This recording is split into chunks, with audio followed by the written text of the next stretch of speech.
penyair terkenal Islam pencetus konsep masyarakat madani dalam bukunya Al-Naf 1961. Manusia memiliki perubahan hidup secara holistik demi kelangsungan hidup yang lebih bermakna. Ayo, dengarkanlah aspirasi generasi madani pembangkit kegemilangan pertiwi. Sedang Dewan yang budiman. Pertama, pendidikan berkualiti. Kejayaan generasi madani disanjungi. Pendidikan pada zaman penjajah ibarat musibah. Diskriminasi adalah lumrah. Seumpama pecah menanti sebab retak menanti belah. Aristoteles pernah berpesan, pendidikan mempunyai akar yang pahit tetapi buahnya manis. Lantas, kemerdekaan tanah Melayu pada 31 Agustus 1957 membuka dimensi pendidikan bertaraf dunia menjadi aspirasi. Justru, pendidikan pendidikan Malaysia 2013 hingga 2025 dimantapkan.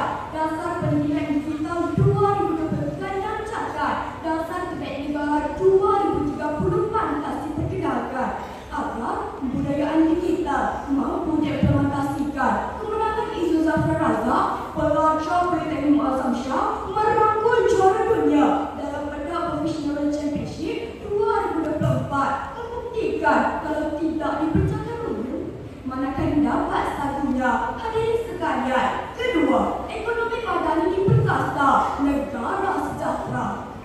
Gelombang ekonomi dunia pasca COVID-19 2020 ibarat garuda melanda negara. Rakyat Islam puncak pendapatan, kemiskinan mula membara. Perdana Menteri Datuk Seri Anwar Ibrahim dalam Berita Harian 2024 menegaskan kemiskinan bukan hasil ekonomi tetapi maruah dan keadilan. Justru sumbangan tunai rahmat 2023 diperuntukkan RM8 miliar diperkasa.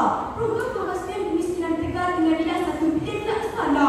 Malah program Payung Rahmat 2025 terus dijana agar rakyat mampu hidup sejahtera. Hari ini, Pelan Tuju Modal Program Malaysia 2024 hingga 2030 dimantapkan. Program YA dengan pelaburan domestik RM120 milion berjaya disasarkan. Impresiflah, impian negara sebagai jago dengan ekonomi dunia dalam keasian dapat digarap dan zat rakyat mampu diangkat. Hadirin sekalian, ketiga, generasi madani teras Malaysia harmoni.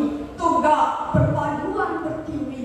Peristiwa 13 Mei 1969 Tragedi Kampung Medan 2001 membuktikan bersatu kita teguh, bercerai kita roboh. Justru dasar kemakmuran bersama 2030 direncana.